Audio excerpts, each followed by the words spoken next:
그래서 제가 이제 가끔 법문할 때도 그러는데, 우리의 눈이 다 똑같은 눈이 아니고, 세간의 눈은 삼독 번뇌 찌든 눈이고, 불법을 공부한 사람은 거기에서 벗어나 있다. 이거죠. 근데 출가해서 사는 스님들도, 출가할 때는 좀 도 닦으려고 하는 마음을 가지고 출가했는데,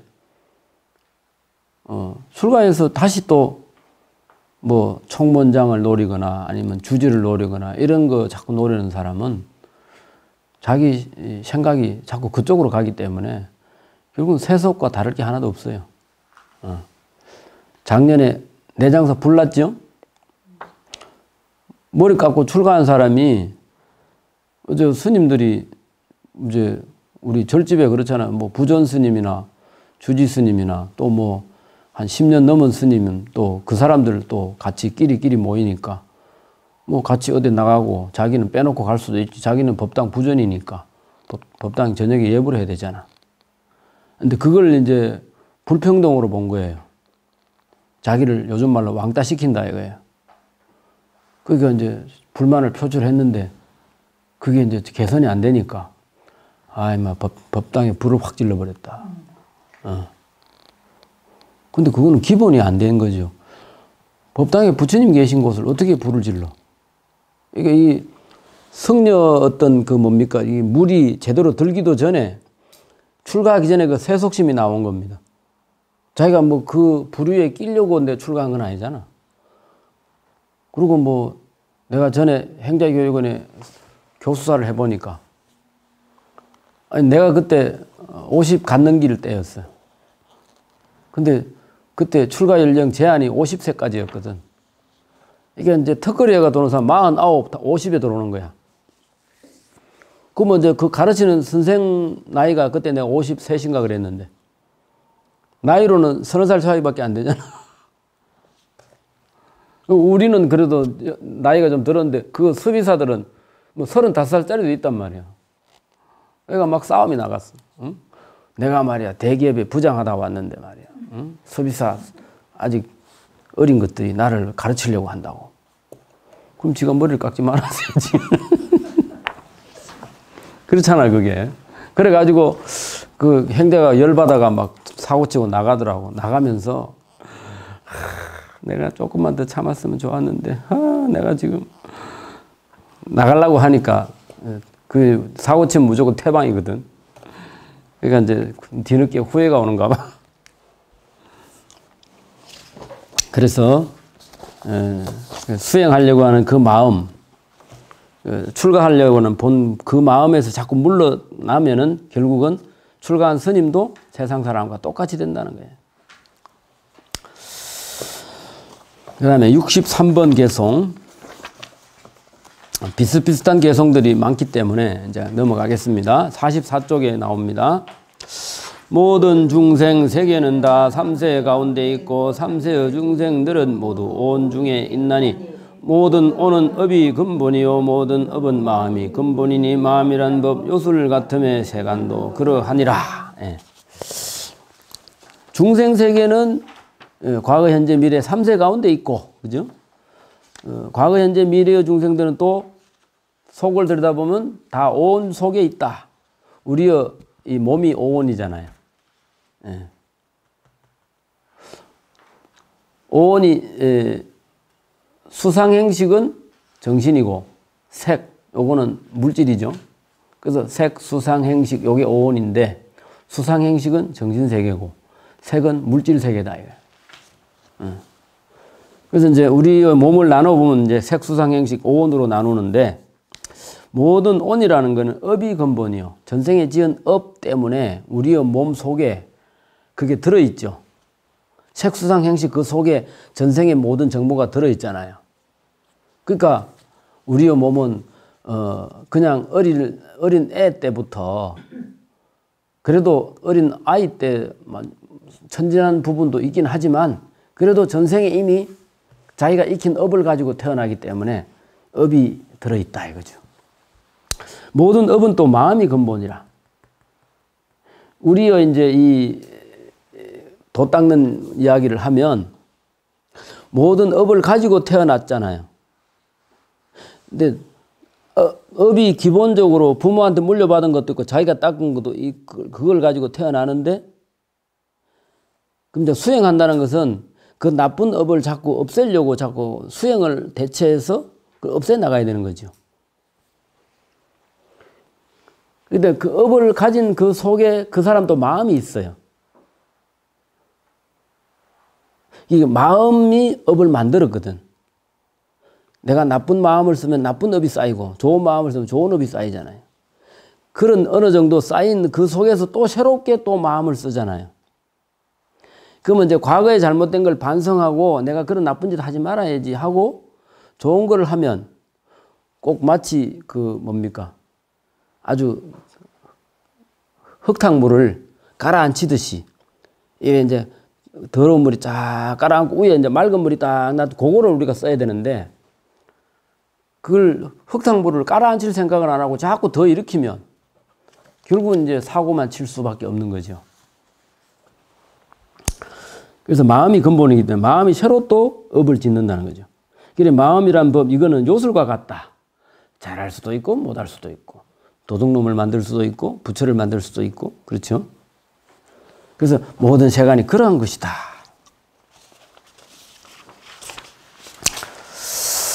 마음은 화가와 같아서 모든 세간을 그려낸다. 여기 이제 이 야마궁중 개참품 이 속에 아주 짤막하게라도 불교의 정신 세계가 이 속에 다 들어 있어요. 특히 이 화엄경에서 유심돌이라 합니다. 유심, 오직 유자.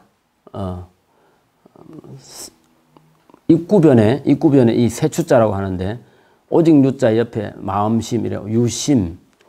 이 마음이 주인공이라는 거죠. 우리의 마음이 결국은 우리의 몸도 통제를 하고 우리의 마음도 통제한다. 그리고 우리 마음이 주인공이라는 거예요.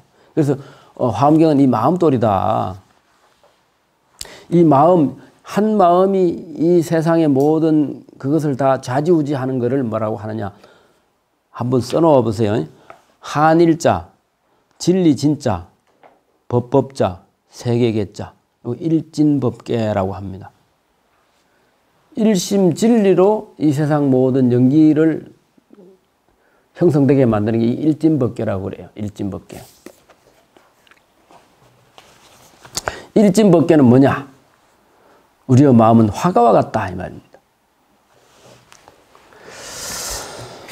50쪽 넘어가서 이 강림보살 개성에 화엄경 전체를 대표할 수 있는 개성이 나옵니다. 그래서 요거는 전체를 다 한번 읽어보겠습니다. 50쪽. 마치 그림 잘 그리는 화가가 여러 가지 새색을 칠해가면서 허망하게 여러 모양 그리지만은 대종은 차별이 없으며 대종 가운데 빛깔이 없고 빛깔 중에 대종이 없지만 그러나 대종을 떠나서 빛깔을 찾을 수도 없느니라. 마음 속에 그림이 없고 그림 속에 없지만 그러나 마음을 떠나서 그림을 찾을 수도 없나니 저 마음 머물지 않고 한량 없고 헤아릴 수도 없어 온갖 빛깔 나타내지만 각각 서로 알지 못해. 마치 그림 그리는 화가가 자기의 마음 알지 못하지만 마음으로 그림을 그리나니 모든 법의 성품도 그러하니라. 그까지요. 이게 이제 유명한 화가의 비유다 그랬는데, 이 화가가 깨달은 도인은 아니죠. 그림 잘 그리는 기술을 갖고 있는 사람일 뿐이지 화가가 도인은 아니다 이 말이죠.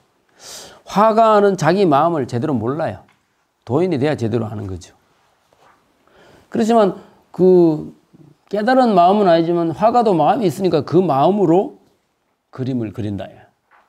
그래서 이제 아주 재주 좋은 화가는 그 손에서 부처님도 나오고, 그죠? 온갖 그림이 다 나오잖아. 모든 법의 성품도 그런 거다. 인연 따라간다는 거예요. 그래서 우리 마음이라는 거는 본체는 불변입니다. 변하지 않습니다. 그런데 인연을 따른다. 수연. 변하지 않는다는 불변이라 하고, 인연을 따른다. 따를 숫자, 인연연자, 수연이라고 하는데, 우리의 마음은 인연을 따라서 좋게도 가고 나쁘게도 간다는 거예요. 우리 마음이 그렇다. 그러나 그 밑바닥에 있는 근본 마음자리는 변함이 없다는 거예요. 예. 그러나 삼독 번뇌 때문에 이렇게도 갈 수가 있고 저렇게도 갈 수가 있다. 불교에서 그렇게 설명을 해요. 그 이제 이거는 물에 대한 비유인데 구슬에 비유돼 있어요. 구슬이 투명 무색한 구슬이 있어. 그걸 마니주라 그래요. 이 마니주는 뭐냐? 빨간 것이 오면 빨갛게 돼. 검은 것이 오면 검게 돼. 마니주가. 그래서 마니주가 검은 건 아니거든요. 까만 게 옆에 왔기 때문에 이 투명한 구슬이 까맣게 비칠 뿐이라. 그렇지만 그 까만 게 떠나면 이 마니주는 그 본래 색이 없는 무색으로 돌아온다는 거죠. 이게 우리 마음의 본체라는 거예요.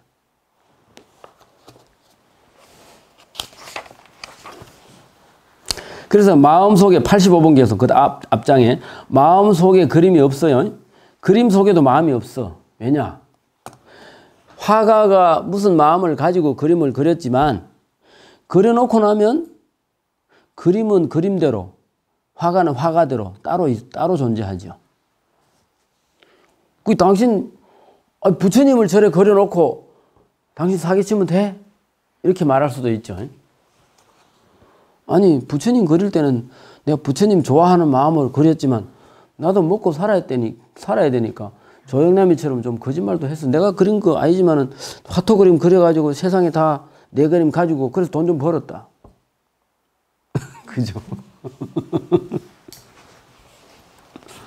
나도 먹고 살아야 될 거 아니냐. 그렇죠? 예. 그러니까 부처님 그림 그리면 무조건 부처님처럼 살아야 되냐? 그건 아니다 이거야. 본인이 깨달아가 정신세 그리 돼야 그리 되는 거지. 그지만 그러나 마음을 떠나서 또 그림을 찾을 수도 없어. 그죠? 이게 마음의 비유고 화가의 비유입니다. 저 마음은 항상 머물지 않아. 이래도 갔다가 저래도 갔다가. 그렇죠? 길 가다가 돈을 주우면 이거를 경찰서에 갖다 줄까? 아니면 그냥 닦아 쓸까? 한참 고민하잖아. 그게 우리 마음이라는 거예요. 하려고 헤아릴 수도 없어. 그렇지만 아이고 눈 질끈 감고 그냥 경찰서 신고하면 제일 좋은데 그거 딱 썼다가 나중에 그 주인이 추적해가 찾아 들어오면은 결국은 내가 벌금 내야 돼. 온갖 빛깔 나타내지만 각각 서로서로 알지 못해. 그죠? 그 그림을 그렸을 때 마음과 지금의 마음이 다를 수가 있다는 거죠. 그래서 84번 거꾸로 올라갑니다. 이 대종이라는 건 뭐냐? 4대종을 말합니다. 색수상행식. 색수상행식 중에 그게 지수화풍 4대로 만들어졌잖아요. 4대의 근본 종자는 뭐냐? 우리 마음이죠. 4대종, 이것은 마음을 비유하는 겁니다. 마음 가운데 빛깔이 없고, 그죠? 빛깔 중에 대종이 없어. 대종은 이제 4대로 만들어진 색을 대표적으로 말하는데, 그것의 종자는 뭐냐? 그건 마음이다, 이거예요. 여기서 종자는 이게 세북종자 아닙니다. 있죠? 종자죠. 그러나 대종을 떠나서 빛깔을 찾을 수도 없다. 83번 마치 그림 잘 그리는 화가가 여러 가지 색칠을 하면서 험하게 여러 모양을 그렸지만은 그러나 근본 마음자리 그 화가의 마음은 차별이 없어. 달라진 게 없다. 그 다음에 88번 개성으로 넘어가면 좀 더 심화가 됩니다. 마음은 화가와 같아서 모든 세간을 그려내는데 오온이 마음 따라 생기어서 무슨 법이나 못 짓는 것이 없네. 마음과 같아 부처도 그러하고 부처와 같아 중생도 그러하니 부처나 마음이나 그 성품 모두 다함이 없네. 마음이 모든 세간 짓는 줄을 아는 이가 있다면 이 사람 부처를 보아 부처의 참 성품 알게 되리.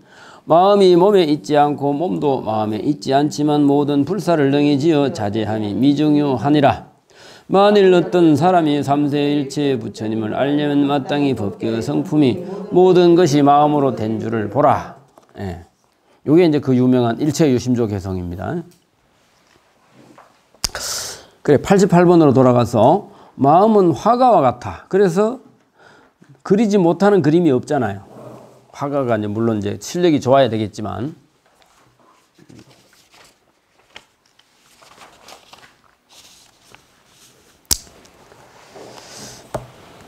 그러나 그 색수상행식, 우리의 몸과 마음, 그것은 마음 따라 생겼다. 그렇죠? 우리의 몸도 마음으로 생겼고, 우리의 마음도 마음에서 생겼다. 그렇죠? 생긴 마음은 뭡니까? 이거는 망념입니다.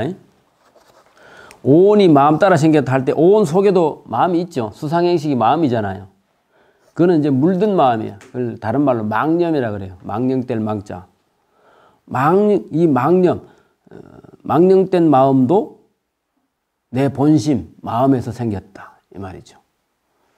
우리의 본체 마음은 아까 뭐라 그랬죠? 변하는 것이 아니지만 인연을 따라 달라진다 그랬죠. 이게 우리 마음이 이제 묘한 거다 이 말이죠. 마음을 닦아도 잘 안 닦여져. 왜냐? 닦는 마음도 그 마음이고 본래의 마음도 그 마음이야. 자기가 갖고 있는 그 마음이죠. 그러나 오온이 마음 따라 생기기 때문에 무슨 법이나 못 짓는 것이 없어. 요 부분을 무법이 부조, 무슨 법이든 다 짓지 않는 것이 없다. 요 하는 것을 우리 저 프린트 그 67번 그 보면은 요 부분을 화음 60권 화음에서는 마음과 같이 부처님도 그러하고 부처와 같아 중생도 그러하며 마음과 부처와 중생 이 셋은 똑같아서 차별이 없네. 그죠? 이 신불급 중생 시삼무차별이라고 하는 겁니다. 이건 60권 화음에 나오는 건데 신불급 중생 시삼무차별이라. 예. 왜 그러냐? 이번 그 회보에 보면 뭐 보현하고서는 그 저쪽에 회보 있는 하나 가 주십시오. 그게 이제 요 해설하면서 나온 소리인데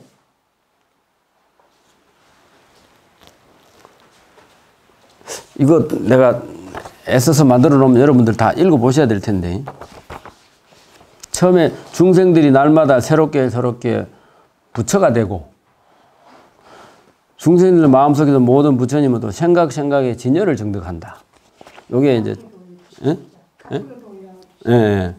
이게 청량국사 소에서 나오는 소리인데 3쪽에 보면 재불심내 중생이 신신작불이라. 그죠? 중생들이 수행을 해서 새롭게 부처가 된다. 근데 중생 마음 속에는 우리 부처가 있거든요. 내 마음 속에도 부처가 있어요. 부처님 속에도 중생이 있고. 근데 그거를 우리가 잘 봐야 돼요. 중생의 마음 속에 부처가 있는데 그 부처가 생각의 진리를 깨닫는다는 거예요. 그러니까 우리가 본래 나쁜 사람이 있는 게 아니라 그 사람이 나쁜 짓을 포기를 하지 않는 한 나쁜 짓을 하게 되죠. 그러나 그 사람도 늘 나쁜 짓 하는 건 아니야. 좋은 일도 해.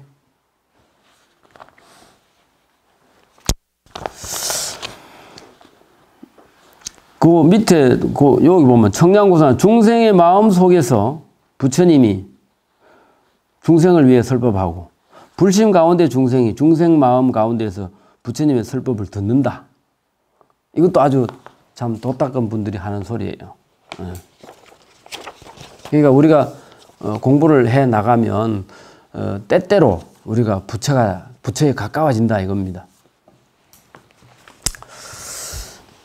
그래서 이제 89번 개성을 잘 보면요. 마음과 같아 부처도 그렇고 부처와 같아 중생도 그렇다. 그래서 부처와 중생은 본래 차별이 없는 것이라는 거예요.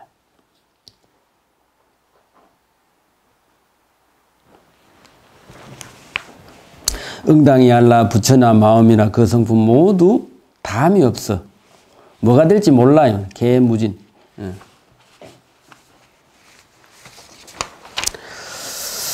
그래 여기 저 66쪽 앞에 저 기실론에서 이제 이걸 설명하기도 하는데 밑에 한번 보겠습니다. 기실론에서는 진심과 망심으로 나누어서 해석을 하는데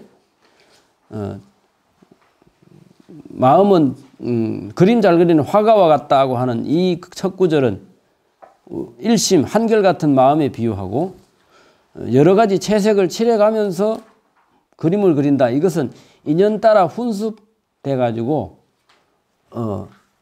망념이 새로 생기는 걸 말합니다. 의탁이성 이거는 이제 망념인데 인연 따라 마음이 바뀌는 걸 말하죠. 그 다음에 험악하게 다른 모양을 취한다. 이거는 의탁이성이 망심이기 때문에 망심을 제대로 모르면 의탁이성보다 더 못한 변개소집성이라 해가지고 보는 족족 욕심내는 걸 변개소집성이라 그래요. 그래서 우리가 견물생심이라고 그 교도소에서 징역살이 몇 년 하고 나와가지고 석방되는 그날 오후에 가서 범죄 저지르고 다시 또 들어가잖아요. 도둑놈들이 그렇거든. 왜냐? 좋은 걸 보면 그 몸 못 참아, 마음이. 아, 이거 하면 큰일 난다. 다시는 안 해야지 하는 마음이 있어야 되는데, 그때는 그랬는데 좀 있으면 다시 또 옛날 습관이 또 나온단 말이야. 그래서, 변개성을 가지면 이제 자꾸 이제 죄를 저지르는 겁니다. 그렇지만 근본의 입장에서는 죄 짓는 그 마음이나 깨달은 그 마음이나 본래 차별이 없다는 거예요. 그러니까 이제 이게 마음 닦는 게 어려운 게 바로 그건데, 그래서 쓸데없이 욕심 부리지 말고 막 죽이고 싶도록 미워도 죽이는 건 내가 하지 말고 차라리 고발을 하자 이러고 말아야 돼. 열받는다고 거기서 막 확 하면은 속은 시원하지만 그것 때문에 자기 인생을 조지잖아요. 그러니까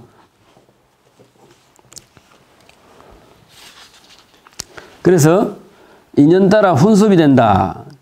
수연 훈변이라 그랬습니다. 인연 따라 훈습해가 변한다 이겁니다.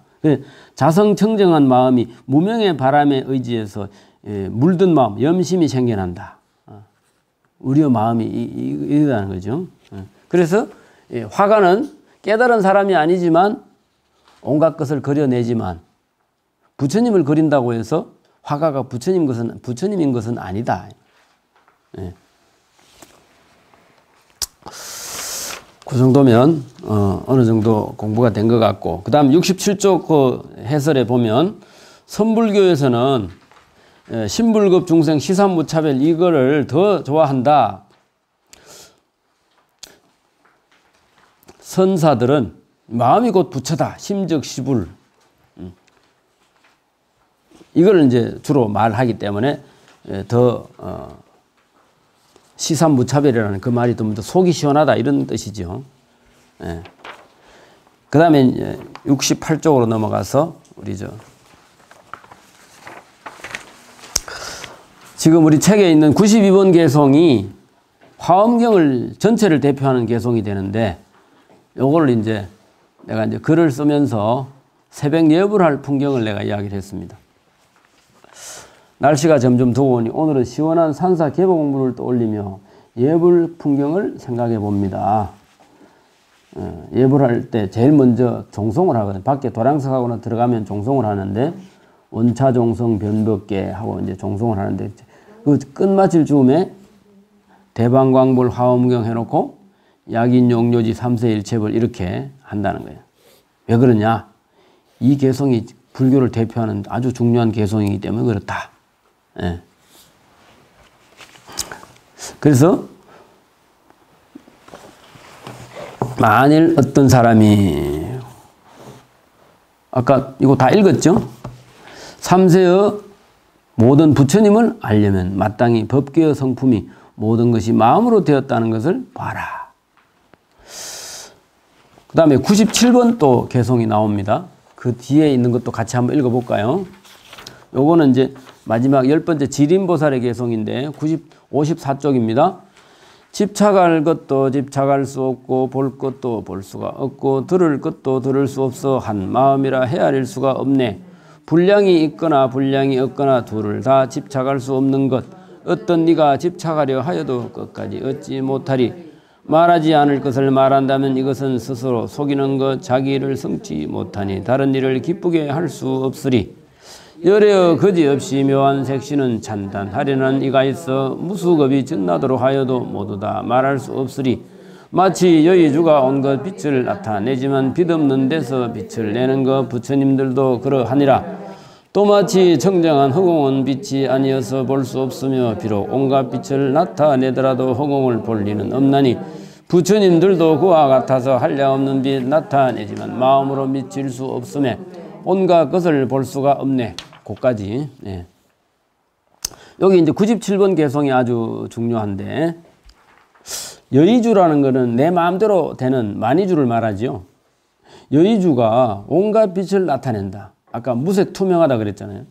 그러니까 근처에 오는 것, 그 색깔 따라 만의주가 변하는데, 그렇지만 이 만의주는, 여의주는 빛 없는 데서 빛을 낼 수 있는 거다.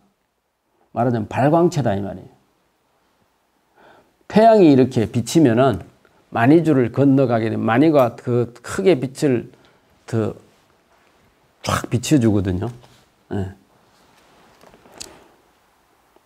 그래서 빛 없는 데서 빛을 내는 거는 만의주들만이 그런데 부처님들도 마찬가지다. 부처님들은 본인의 깨달음의 광명이 그 몸속에 있기 때문에 환한 기운을 내뿜는다. 그죠? 그래서 이제 그러면 왜 부처님은 그런데 다른 사람 못 하느냐? 마음을 그 선하게 못 쓰고 자꾸 집착하는 마음이라든가 죄 짓는 마음이 있으면 마음이 검어진다 그래요. 그래서 이제 행자님들 그 교육할 때 보면 환한데 진짜 구치소 가서 이래 그 법회를 해보면 그 죄 지은 사람들 모인 곳은 확실히 좀 어둡더라고. 그 마음이 어두운 사람이 많은가 봐. 그게 희한하대요. 그래서 빛 없는 데서 빛을 내는 거, 이거는 부처님이나 깨달은 사람이 그렇고, 마음을 잘못 쓰고 죄 짓는 사람은 그 마음이 그 죄에 가려가지고 빛을 낼 수가 없다는 거예요. 근데 이 92번 아까 일체유심조 개성 요거는 이제 옛날 그 역사 기록에 나오는 건데, 청량 우리 프린트 68쪽입니다. 청량 스님의 소에는 이 개성은 잠시라도 수지하면 지옥고를 면할 수 있다. 이렇게 이제 소개를 하는데, 이 청량소 거기에 보면 중국의 그 찬영기라고 하는 그 책이 있습니다. 이거는 뭐냐 하면 일종의 화엄경으로 수행하면 영음 얻은 영음담 넣은 그런 기록입니다. 중국 당나라 문명 원년 684년 당나라 중종 시대인데, 낙양에 살던 사람 왕명간이라는 사람이 계행을 안 지키고 불교는 믿었는데 계행도 없고 공덕을 쌓은 것도 별로 없이 보통 일반 사람처럼 그렇게 살다가 갑자기 시름시름 앓다가 죽었어요. 두 사람의 저승사자가 와서 그 죽은 사람을 이끌어가는 그 즈음에 지옥 문전에 딱 당도를 하니까 스님 행색을 한 지장보살이 떡 보더니 눈물을 흘리더라. 어여삐 여기시고 그 왕명간에게 글자 20자를 적어주면서 5자 개성 4구절이니까 4구개니까 20자지요. 야, 네가 아무리 바쁘더라도 요 개성을 외워라. 지금 여기서 그 염라대왕 만나기 전까지 요거 외워라. 하니까 뭐 죽은 것도 억울해 죽겠는데, 아이고 저 뭐 지장보살님 말을 들어야 되겠구나 이렇게 생각하고 그 열심히 외웠어요. 약인용요지 3세 일처버린 응당 여시관이니 심조제열해라. 이거는 60화엄의 이 내용입니다. 아까 우리가 읽은 그 일체의심조 그거는 이제 80화엄에 나오는 거고, 심조제열해. 이 개성을 일러주고 나서 말하기를 이 개성을 외우면 지옥의 고통도 능히 면할 수가 있을 것이다. 그렇게 하니까 이게 참 이게 최고 좋은 개성인가 보다. 그래가지고 이제 열심히 외웠어. 염라대왕 앞에 가가지고 염라왕이 질문을 하기를 내가 살아생전에 무슨 공덕을 지었는 게 있느냐 하니까 공덕 지은 것은 없고 다만 사국의 하나를 내가 수지하면서 살았습니다. 약간 거짓말 했죠. 평소에 수제하면서 산 게 아닌데. 예. 그러니까 그 한번 외워봐라 이래 하니까 그걸 외운단 말이야. 염라대왕이 그냥 깜짝 놀래가지고 네가 어떻게 그 개성을 아느냐. 그 개성이 참 좋은 개성인데. 그 네가 공덕 지어놓은 게 없어도 그 개성을 수지하고 살았다니까. 아이고 내가 너를 지옥에 보내면 내가 오히려 혼나겠구나 이래가지고. 그래서 내가 방면해 줄 테니까 가서 잘 살아라. 그 개성을 그 외우는 그 소리가 들리는 곳까지 있던 중생들, 그 지옥에 고통받는 중생들은 함께 다 해탈을 얻었다. 그래서 왕명간이 죽었다가 사흘 만에 다시 소생했어. 그래가지고 이제 개성을 외워가지고 사람들이 뭐 어떻게 네가 살아났냐 이러니까 근데 지옥에 갔다 이상한 데 갔다가 내가 그렇게 외웠더니 그래 살려주더라. 그래서 그래 그럼 나도 좀 외우자 나도 좀 외우자 이래가지고 하는데 이게 확실치가 않거든. 그래서 그 마을 뒤에 있는 절에 공관사라고 하는 절에 그 주지 스님을 찾아가가지고 이 개성이 무슨 개성이길래 이렇게 죽은 사람 살아 돌아옵니까? 이래 물으니까 그의 구역 60권 화엄경 12권에 나오는 그런 개성이다. 그러니까 이걸 열심히 외워라. 그렇게 하더라는 거죠. 그래서 이제 역사책에 기록된 정말로 실화로 이렇게 해서 아주 유명해졌다. 그 69쪽에 보면 이제 마음 한번 잘 먹으면 지옥고를 면하고 팔자도 바꾼다. 이게 아주 유명한 이야기라서 내가 한번 적어봤는데 옛날 혼자서 유복자를 키우던 어머니가 있었는데 과부겠죠. 아들은 열심히 공부해서 과거를 보기 한양으로 갔고 어머니는 장원급제를 일념으로 기도를 하면서 이건 이제 하다가 잠이 들었는데 어머니 꿈에 병에 목이 딱 부러져 가지고 병이 두동강 나는 꿈을 꿨어. 그래 가지고 아이고 과거 보러 갔는데 그 아들을 보낸 엄마가 너무 불안해 가지고 그래 그 마을에 꿈 해몽을 잘하는 사람을 찾아갔어. 근데 하필 해몽가가 잠시 외출 중이었다. 그래서 아이고 좀 기다려 보다가 언제 올지 모른다 이래 가지고 그냥 돌아올까 막 망설이고 막 이랬는데 그 해몽가의 딸이 말을 하기를 저도 해몽을 좀 할 줄 아는데 제가 한번 그 해몽을 해 드릴까요? 이래 물으니까 이제 멈칫 하다가 또 먼 길 와서 다시 그냥 빈손으로 가긴 그렇고 이래가지고 그러면 한번 해볼게 이래가지고 꿈 이야기를 했어요. 한양으로 과거를 보러 갔는데 꿈에 병이 목이 부러지면서 두동강 나는 꿈을 꿨는데 이게 무슨 꿈이냐 하니까 그 딸이 아드님 말을 타고 한양으로 가다가 말에서 떨어질 그런 꿈이다. 그러니까 안 그래도 불안해 죽겠는데 뭐 더 불안하잖아요. 그 해몽을 듣고 그냥 뭐 아이고 이 기운이 쑥 빠져가지고 엄마가 이제 고개를 떨구고 집으로 돌아오다가 어디 동네 어귀에서 해몽가가 돌아오는 걸 만났어.